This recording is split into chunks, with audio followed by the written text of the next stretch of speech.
Hello students, आपका हार्दिक स्वागत है ओनली सुपर क्विज के यूट्यूब चैनल पे। आज हम आपके साथ इकोनॉमिक्स के कुछ बहुत ही इंपॉर्टेंट क्वेश्चन शेयर करने जा रहे हैं जो आपको एचएसएससी, एसएससी, एनटीपीसी जैसे एग्जाम्स में आपके काम आएंगे। तो let's start with our first question. किसान क्रेडिट कार्ड योजना कब प्रस्तुत की गई थी? किसान credit card scheme was introduced in. इसका आंसर क्या होगा? थोड़ा आप सोच सकते हैं, सोचिए। इसका आंसर होगा आपका ऑप्शन सी, 1998। स्कीम के बारे में हम थोड़ा विस्तार से जानते हैं। अगस्त 1998 में किसान क्रेडिट कार्ड स्कीम प्रस्तुत की गई थी। ये एक मॉडर्न स्कीम है जो इंडियन बैंकों के द्वारा स्टार्ट की गई थी। नाबार्ड ने इसे प्रस्तुत किया था। नाबार्ड की फुल फॉर्म क्या होती है? National bank for agriculture and rural development. RV Gupta ji ने इसका प्रस्ताव रखा था। किसान क्रेडिट कार्ड स्कीम के अंतर्गत किसानों को फाइनेंशियल हेल्प यानी कि वित्तीय सहायता प्रदान की जाती है, जिसमें उन्हें लोन दिए जाते हैं, चाहे वो फसल से संबंधित हो, बीमा, खाद और बीजों से संबंधित हो, और ये एक शॉर्ट टर्म लोन होता है। चलिए बढ़ते हैं अपने नेक्स्ट क्वेश्चन की ओर। अगला क्वेश्चन देखते हैं। नाबार्ड का संबंध किसके विकास से है? NABARD is associated with the development of. इसका आंसर आप बताइए क्या होगा? थोड़ा सोचिए। इसका आंसर होगा आपका option A, agriculture sector and rural areas. कृषि तथा ग्रामीण क्षेत्र। नाबार्ड के बारे में हमने अभी थोड़ी देर पहले भी जाना था कि नाबार्ड की फुल फॉर्म क्या होती है। अब हम देखते हैं कि नाबार्ड की स्थापना कब की गई थी। इसमें एक नया क्वेश्चन बना कि नाबार्ड की स्थापना कब की गई थी। नाबार्ड की स्थापना 12 जुलाई 1982 में की गई थी। तो नाबार्ड की स्थापना 12 जुलाई 1982 को की गई थी। चलिए बढ़ते हैं अपने नेक्स्ट क्वेश्चन की ओर। ये रहा हमारा अगला क्वेश्चन। स्वामी के द्वारा अधिवासित भवनों का आरोपित सकल किराया किसका भाग है? Imported gross rent of owner occupied buildings is a part of. बताइए इसका आंसर क्या हो सकता है? सोचिए इसका आंसर क्या हो सकता है? इसका आंसर होगा आपका ऑप्शन बी, यानी कि फाइनेंशियल कंजम्पशन, अंतिम उपभोग आपका सही आंसर होगा। चलिए हमारा अगला सवाल है। क्रय शक्ति क्षमता सिद्धांत का संबंध किससे है? Purchasing power party theory is related with. इसका आंसर क्या होगा? इसका आंसर होगा आपका ऑप्शन डी, एक्सचेंज रेट। इसके बारे में हम थोड़ा जानते हैं। इसके बारे में यह है, परचेजिंग पावर होता क्या है? परचेजिंग पावर इकोनॉमिक्स वेरिएबल को मेजर करता है। अभी आप पूछेंगे कि इकोनॉमिक वेरिएबल्स क्या होता है? तो किसी कंट्री के यानी कि किसी देश के कितनी भी अलग मुद्रा क्यों ना हो, कि उसकी कोई भी कितनी भी अलग करेंसी क्यों ना हो, लेकिन कंज्यूमर उपभोक्ता को अगर किसी चीज़ को खरीदना है तो उसकी ताकत इक्वल होगी। अगर वो किसी भी मुद्रा में अपनी सामान खरीद रहा है हमसे, तो उसकी ताकत इक्वल होगी। इसे हम इकोनॉमिक वेरिएबल या परचेजिंग पावर कहते हैं। तो इसका आंसर, आपका सही आंसर होगा एक्सचेंज रेट। अगला सवाल देखते हैं। अर्थशास्त्र में ज्ञान, तकनीकी कौशल और शिक्षा आदि को क्या माना जाता है? Knowledge, technical skills, education etcetera in economics are regarded as. इसका आंसर क्या होगा? आप थोड़ा सोच सकते हैं इसके बारे में। पहली बात हम ये देखते हैं कि जो हमारी ये 3 टर्म्स हैं, नॉलेज, टेक्निकल स्किल, एजुकेशन, इनको हम ब्रेन कहते हैं। ब्रेन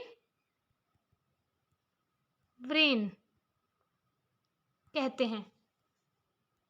और इसका आपका सही आंसर होगा ऑप्शन बी, ह्यूमन कैपिटल यानी कि मानव पूंजी। अगला क्वेश्चन देखते हैं। किसी उद्यमी का सर्वाधिक महत्वपूर्ण कार्य क्या होता है? Which is the most essential function of an entrepreneur. इसका आंसर होगा, आप थोड़ा सोचिए इसके बारे में, इसका आंसर क्या हो सकता है। इसका आंसर ए होगा, बी होगा, सी होगा या डी होगा। किसी उद्यमी का सर्वाधिक महत्वपूर्ण कार्य क्या होता है? तो इसका आंसर होगा आपका डी, यानी कि रिस्क बियरिंग, जोखिम सहना। जोखिम, अगर हम कोई भी नया काम करते हैं तो हम उसमें रिस्क लेने से डरते हैं। अगर कोई भी एंटरप्रेन्योर है तो उसे अपनी कोई भी स्किल है जिसको वो जानना चाहता है, उसके लिए उसे जोखिम सहना ही होगा। तो इसका आंसर होगा आपका ऑप्शन डी, यानी कि रिस्क बियरिंग। बढ़ते हुए अपने नेक्स्ट क्वेश्चन की ओर, अगला सवाल देखते हैं। उन सभी वस्तुओं को क्या कहते हैं जो आपूर्ति में दुर्लभ तथा सीमित होती हैं?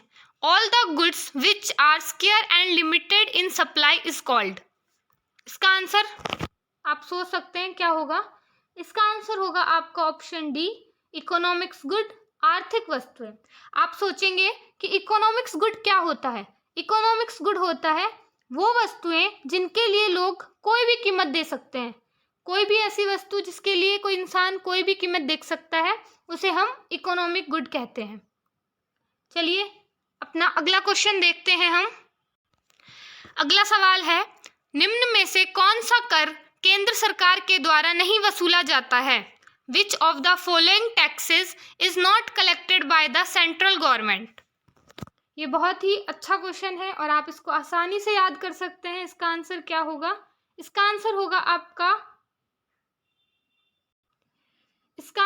आपका option C, professional tax. Professional tax को केंद्र सरकार के द्वारा नहीं वसूला जाता है। बढ़ते हैं अपने अगले सवाल की ओर। अपना अगला सवाल है, कृषि उत्पादों की आपूर्ति आमतौर पर कैसी होती है? The supply of agriculture product is generally. इसका ऑप्शन आप बताइए, इसका आंसर क्या होगा? सोचिए थोड़ा सा। इलास्टिक, इनइलास्टिक, परफेक्टली इनइलास्टिक और परफेक्टली इनइलास्टिक। बताइए इसका आंसर क्या होगा? इसका आंसर होगा आपका ऑप्शन बी, इनइलास्टिक। इनइलास्टिक क्या होता है, हम ऐसे समझ सकते हैं कि जैसे भी किसी भी चीज़ की अगर मात्रा बढ़ेगी तो उसका रेट यानी कि प्राइस भी बढ़ जाएगा। इस क्वेश्चन का आपका आंसर है ऑप्शन बी, इनइलास्टिक। अगला सवाल देखते हैं। लेसे फेयर शब्द का संबंध किस प्रकार की अर्थव्यवस्था से है? With which form of economy is the term लेसे फेयर एसोसिएटेड। इसका आंसर क्या होगा? सोचिए थोड़ा, इसका आंसर क्या होगा? इसका आंसर होगा आपका ऑप्शन ए, कैपिटलिस्ट इकोनॉमी यानी पूंजीवाद अर्थव्यवस्था। लेसे फेयर जो शब्द है ये 18वीं शताब्दी में आया था। इसका मतलब होता है कि गवर्नमेंट बिजनेस अफेयर्स में दखलंदाजी ना करे और ये एक मार्केट इकोनॉमी का पार्ट है। चलिए अपने नेक्स्ट क्वेश्चन की ओर बढ़ते हैं। अगला सवाल देखते हैं। जब कुल उत्पाद बढ़ती दर से बढ़ता है तो when the total product rises at the increasing rate the. इसका आंसर क्या होगा? सबसे पहले इसका आंसर देने से पहले हम लोग ये देखेंगे कि मार्जिनल प्राइस एमपी होता क्या है। एमपी का मतलब होता है उत्पाद में एक्स्ट्रा आउटपुट आता है और डिमांड डिपेंड करता है कि हमने कितने एक्स्ट्रा एम्प्लॉय लगाए हैं या उसमें कोई इनपुट फैक्टर को मिलाया है। एमपी को अगर हम वैसे लिखना चाहें, नोट करना चाहें तो हम लिखेंगे change in output upon change in input. ये होता है इज इक्वल टू एमपी। और यदि टोटल प्रोडक्ट इंक्रीज करेगा तो एमपी भी इंक्रीज करेगा। तो इस हिसाब से हमारा इसका आंसर होगा ऑप्शन बी कि मार्जिनल प्रोडक्ट इज राइजिंग, सीमांत उत्पाद बढ़ रहा होता है। चलिए बढ़ते हैं अपने अगले सवाल की ओर। अगला सवाल देखिए, भारत में लघु उद्योगों की परिभाषा किस पर आधारित है? The definition of small scale industry in India is based on. इसका आंसर क्या होगा? इसका आंसर मैं समझती हूँ आप सभी को पता होगा। इसका आंसर होगा आपका option B, investment in machines and equipments, मशीनों तथा उपकरणों में निवेश। चलिए नेक्स्ट सवाल की ओर चलते हैं। अगला सवाल देखिए, आकारिक मितव्ययिता का आशय किस में कमी करना है? Economics of scale means reduction in. इसका आंसर क्या होगा? इसका आंसर होगा आपका option A, unit cost of production. अब हम देखेंगे कि इकोनॉमिक स्केल का मीनिंग क्या होता है। इकोनॉमिक स्केल का मीनिंग होता है reduced in cost price per unit, यानी कि कॉस्ट जितना भी हमारा पैसे है, कॉस्ट प्राइस है, उसमें पर यूनिट में कम होना चाहिए और बढ़ोतरी होनी चाहिए टोटल आउटपुट कॉस्ट में।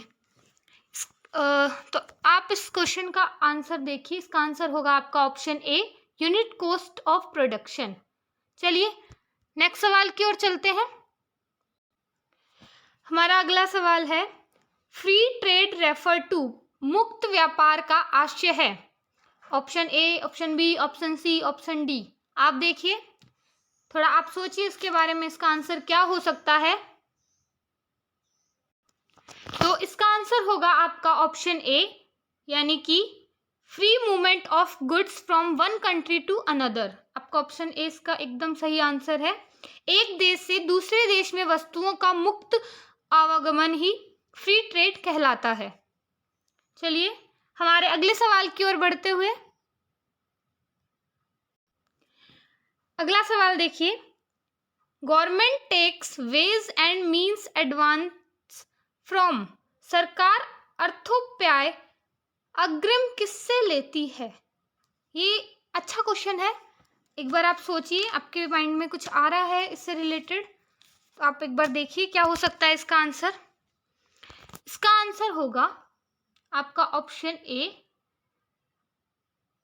आरबीआई, यानी कि रिजर्व बैंक ऑफ इंडिया।